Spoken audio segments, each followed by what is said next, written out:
Tiksee ija kee keessatti nan baada, akka urjii halkanii onneen koo ni ifa. Yoo na ilaalte addunyaan ni bareeda, sin alaa hawwiin koo bira hin geeddaramu. Kolfi kee qilleensa na boqochiisa, sagaleen kee sirba onnee ta'e.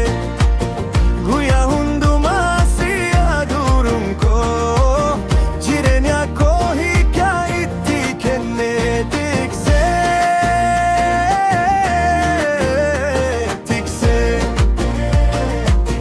Maqaan kee onnee koo keessatti barreeffame tiksee. Jaalalli kee na booji'ee, yoo ati na bira jirtu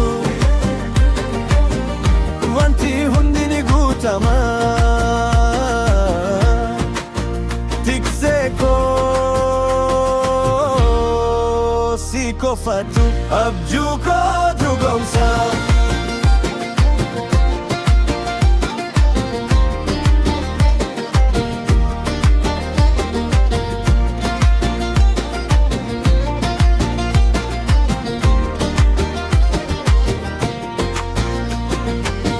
Biqilaa ganamaa caalaa bareeddi, daraaraa birraa caalaa urgoofti.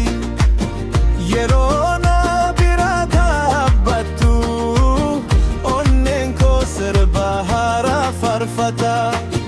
Yeroon haa darbu waggaan haa geeddaramu, jaalalli koo garuu hin jiramu.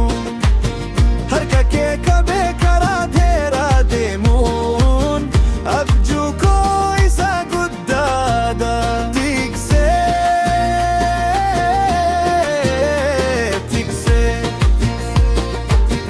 ati miidhagina jireenya kooti. Si malee hin guutamu onneen koo, yoo ati na jaalatte. Addunyaan koo ni bareeda,